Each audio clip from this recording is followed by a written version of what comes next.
Today we're going to go over some of the weird and wonderful ways to use this guitar pick. Now if I name anyone, they're going to be 100% much better guitarist than I will ever become in my entire life. So there's no hate, this is just more of a curiosity dive into other people's style of playing. First off, we have a very popular one, which is going to be having your hands or fingers, extra fingers, very free. We're also going to go over some of the benefits and cons to each style of using a pick.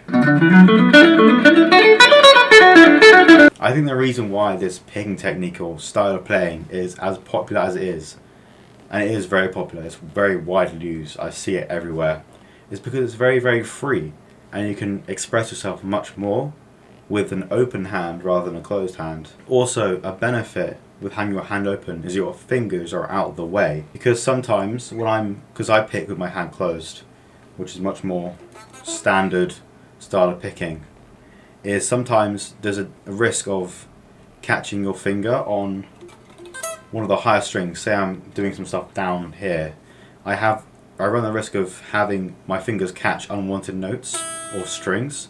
With this, your fingers are out of the way, so there's no problem there, there's no issue. The next one I want to go over is having your fingers planted to the body.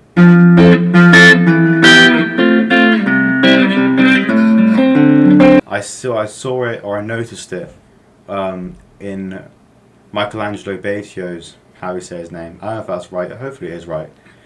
His playing, and I thought it was quite interesting, so I thought I'd show you. He seemed to have his pinky and ring finger planted to the body to brace himself, and he didn't really move his wrist as much as you'd expect. It was more his fingers doing the work.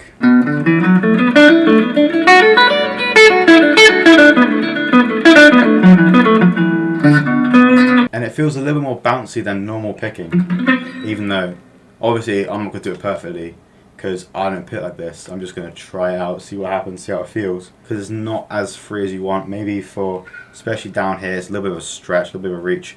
This is a very rare occurrence to see this style of picking, but obviously Michelangelo Batio, incredible guitarist, much better than I'll ever be, especially one of the greats. So it's very interesting, very fun to maybe get better at. This is a great example of learning how to pick with what's comfortable for you, because everyone's built different, everyone has different preferences, so this is a great example of getting incredible with something that's not widely used and that's very comfortable for you. The next one's going to be down picking only. I think we know who this is going to refer to. James Hetfield, of course.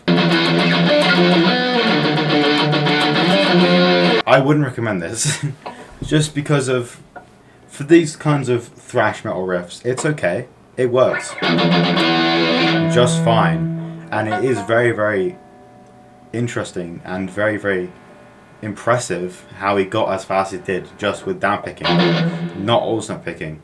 I still would heavily recommend learning alternate picking, so you can do riffs like that. I don't know, well, I definitely can't do stuff like that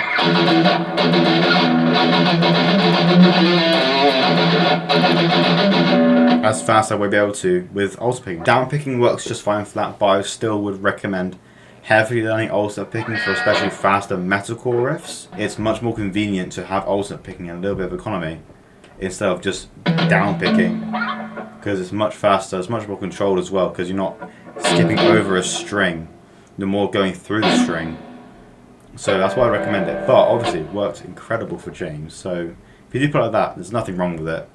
And side note, if you're playing Master of Puppets with alternate picking, that is just wrong. You must downpick for that, so definitely learn it. Next one is a bit specific.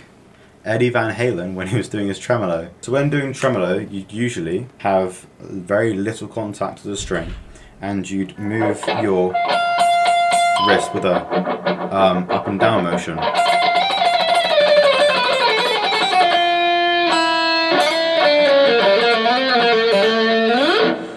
Like so. Eddie, on the other hand, it's incredible to watch. He doesn't use his index finger, he uses his middle finger and his thumb, and he does more of a wobble, more of a twist rather than an up and down motion, more of a twist like that. and it's very, very, very hard, so I probably won't have a good attempt at it. So he droops his hand over so that he still has good contact with the string.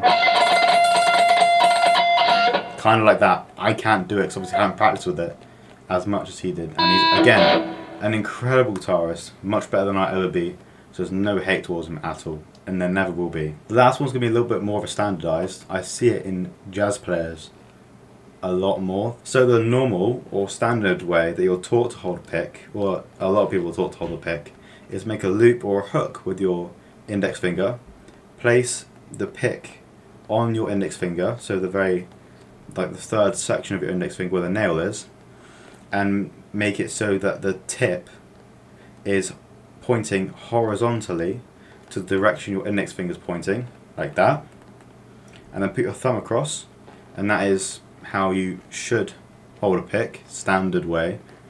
I don't do that as much. It's more further up for me and a little bit more pointed out, more like that. Now, there is another way. There's another standard way to hold a pick. It's more tailored towards jazz players, I think. Don't quote me on that, but I do see it a lot more in jazz. Maybe it's because I noticed it more. Jazz and blues, actually. And it's basically the same deal, except the direction the pick is pointing isn't as horizontal. It's more parallel to the way your index finger is pointing.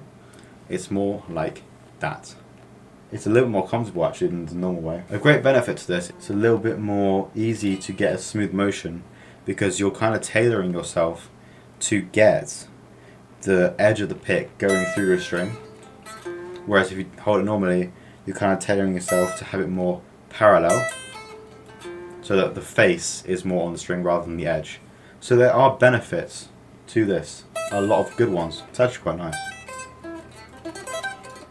Kind of forcing you to have good picking technique, which is quite good. Takeaway from this video is basically just play how you're comfortable and don't feel obligated to have perfect picking technique. You know, for instance, the ideal way to place your fretting hand in relation to the neck is have your thumb perfectly kind of central and upright on the back of the neck, which is not the case for probably half the population of guitarists.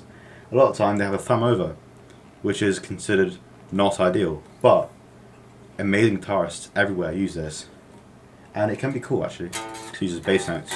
So there's purposes and places for any technique and any style of playing anywhere. But that is the different weird and wonderful ways of playing the guitar. And if you found this video fun and interesting, that'd be much appreciated if you liked the video and followed me so you don't miss when uploading. And go check out my other content where I do videos and lessons on guitar technique and theory, and I'll see you in the next one.